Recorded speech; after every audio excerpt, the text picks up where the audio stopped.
Shalom saudara, kembali dalam Pastor Message hari ini. Saudara, seharusnya gereja menjadi suatu tempat yang sempurna. Kenapa saya katakan tempat yang sempurna? Saudara tahu gereja itu adalah eklesia. Eklesia adalah kumpulan saudara, orang-orang yang berada di dalam kegelapan tapi dipanggil keluar menuju kepada terang Tuhan yang ajaib. Jadi saudara, dikatakan gereja adalah kumpulan anak-anak Tuhan, orang yang mengasihi Tuhan. Seharusnya saudara, di mana ada anak-anak Tuhan berkumpul, maka akan ada kasih yang muncul juga. Di mana ada kasih saudara, maka tentu di situ pasti ada yang namanya kedamaian, ada yang namanya kerukunan. Karena itu saya katakan saudara, bahwa gereja seharusnya menjadi satu tempat yang sempurna. Saudara, dalam 1 Petrus 5 ayat 5 berkata demikian. Demikian jugalah kamu, hai orang-orang muda, tunduklah kepada orang-orang yang tua, dan kamu semua, rendahkanlah dirimu seorang terhadap yang lain. Sebab, 2 dikatakan, Allah menentang orang yang congkak, tetapi mengasihani orang yang rendah hati. Saudara, ada kata kuncinya di sini adalah orang-orang muda dikatakan harus tunduk kepada orang-orang yang tua.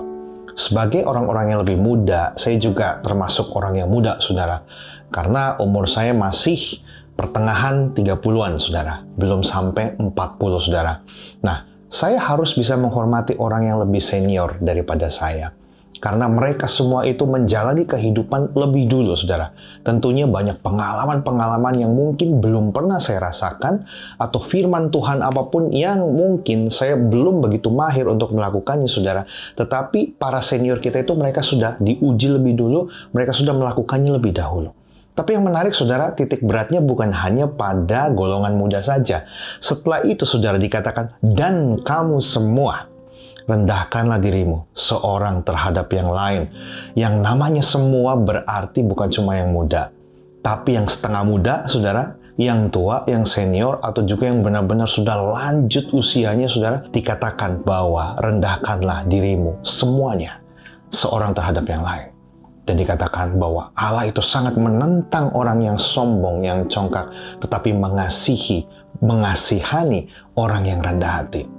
Saudara, sebenarnya gereja harus menjadi satu tempat yang aman, satu tempat yang penuh dengan kedamaian, dan satu tempat di mana kita bisa bekerja sama, saudara.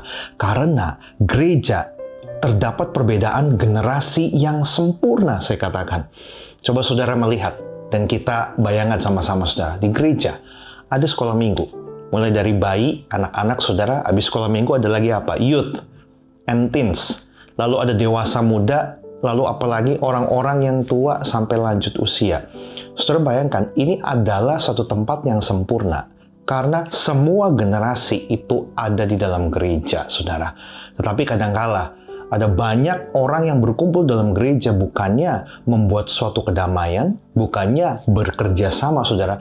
Tetapi kadangkala ada banyak hidden agenda, motivasi tertentu, saudara. Sehingga kerukunan itu menjadi sesuatu yang langka, saudara. Tetapi hari ini Tuhan mau bersama-sama kita bisa bekerja sama, saudara. Setelah itu, saudara, kita harus bisa memahami juga perbedaan generasi yang saya sebutkan tadi, dari sekolah minggu sampai kepada generasi tua. Tidak ada yang salah, tidak ada yang benar, karena semuanya, saudara, sudah dilayakkan oleh Tuhan, kita dibenarkan oleh Tuhan. Jadi, saudara, baik yang muda maupun yang tua, saudara, punya ciri khas masing-masing. Setiap generasi itu Tuhan taruh sesuatu. Tuhan taruh suatu keunikan, saudara. Dan tidak ada yang salah dengan itu. Tuhan menghendaki semua generasi yang ada di dalam gereja, dari yang terkecil sampai yang paling tinggi, saudara, paling tertua, saudara, kita bisa bekerja sama untuk kerajaan Allah. Dan tentunya orang dunia bisa melihat, saudara, cara hidup anak-anak Tuhan lewat apa? Kehidupan saya dan saudara. Karena itu kita butuh sekali memahami, saudara, supaya kita bisa sama-sama saling mengerti. Yang tua bisa memahami yang muda, begitu pula sebaliknya yang muda juga bisa menghormati, memahami yang tua. Kalau ada kekurangan, sama-sama dibenahi. Kalau ada kelebihan, jangan dianggap sebagai suatu saingan, tetapi saudara, kita memiliki kekuatan masing-masing untuk bisa maju masing-masing, saudara, supaya kita bisa melakukan suatu perubahan bersama-sama, saudara. Dan saya percaya kalau semua kita lakukan, saudara, wah, gereja menjadi satu tempat yang sungguh luar biasa, melakukan perubahan, banyak jiwa akan Tuhan percayakan datang, saudara. Karena pada waktu Tuhan kirim jiwa-jiwa, artinya kita sudah bisa dipercaya untuk bisa apa? Memenangkan jiwa, memperbaiki setiap jiwa-jiwa yang ada, saudara, menggembalakan mereka dengan baik. Karena itu, saudara, bagi setiap kita yang sudah mendengar pesan singkat ini, dimanapun saudara berada, dimanapun saudara melayani Tuhan, bekerja samalah dengan setiap generasi untuk mendatangkan satu kebaikan, untuk mewujudkan visi Tuhan di komunitas di mana kita berada, dan yang terpenting, saudara, nama Tuhan dipermuliakan lewat kehidupan kita. Selamat bekerja sama. Tuhan Yesus memberkati setiap kita. Shalom.